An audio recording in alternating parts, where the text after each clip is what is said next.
ko ba't ganto? Ginaganapan ko lang na natural, tsaka inagapan ko na mautal nilaban sinugal, ginapang minahal. Katagalan natutunan ko rin tumagal, tsaka alam ko naman na inaabangan na sana tabangan yung papakawalan para di naabangan. Kasong alam pala pa na matang alabang kinalakihan na galingan ng galingan, kaya nakasanayan ko makabuo na madiin. Di ko na malayo na malayo na malayo na palayo, narating matay ako na pailing. Mga naniwala di ko pwede biguin, di ko pwede pakitaan na bitin. Mga tingan na kalang busugin ko pa din kahit kabisado na kalitiin. Alam ko na may mata na nagbabantay kung paano ako sasablay, matyagang nag-aantay kung kailan ako tatamlay at lalaylay. Yung mga laway na makita ako na mahina, umay na manirang alay na manghila, kasi nga walang pinakitang hindi pa matay.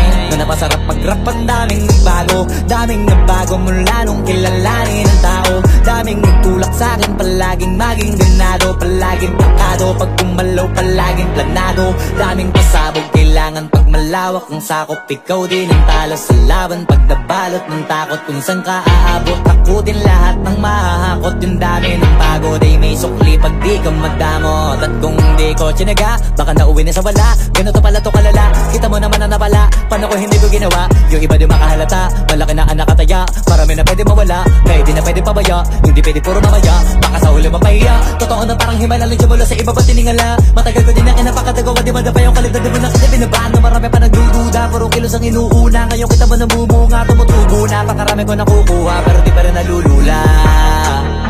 Tas sa ugali wala pa rin binago, tao pa rin pag umaharap sa tao. Pero pag usapang rap pa, iba ko literal na may bago kong naabangan sa tuwing may ilalabas na bago. Yan ang ginawang pambawi sa nakikinig palagi, para mas lalo sila ganahan. Di yung mga bago ko hanapin, yung iba naman nabababawan, pero di na para atupagin. Di kasi nila maunawaan na yung bulsa ko pinapalalim.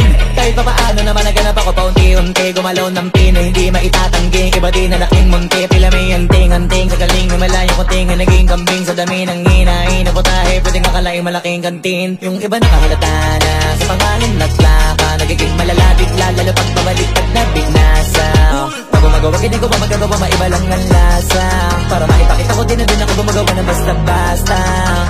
Ngayon lalo pang nananabik, kasi meron ang bumabalik. Gagawin ko pa rin ang gagawin. Ngayon saan pa kaya ko neto dadalhin? Subok to sabok na yung lagi niyong sinusubok nun. Yung mga nanubok, yung ilong umusok, tsaka kumulutong bong. Ito na ngayon yung mga sinabihin yung gonggong. Sa tuktok na kami tumutungtong, ito yung hindi niya matutunton. Tsaka randam nyo na rin pataas, kamay ng pataas kada labas, kahit hindi madalas, palakas pa rin ang palakas. Sa amin natong palabas, mabanas kaya nang mabanas. Pagkausap ang Pinas, pasok kami dyan, hindi na mapapalabas. Huwag ka na magtaka ba't nangyari at papano, kasi kitang-kita nyo naman malinaw pa sa klaro. Sarili na lang ang tinatalo, oo wala nang iba halata, kasi nga nung yung uso na iba, o diba yung iba na bura. Nabago, yan ang ginawang pambawi sa nakikinig palagi, para mas lalo sila ganahan. Di yung mga bago ko hanapin, yung iba naman nabababawan, pero di na para atupagin. Di kasi nila maunawaan na yung bulsa ko pinapalalim.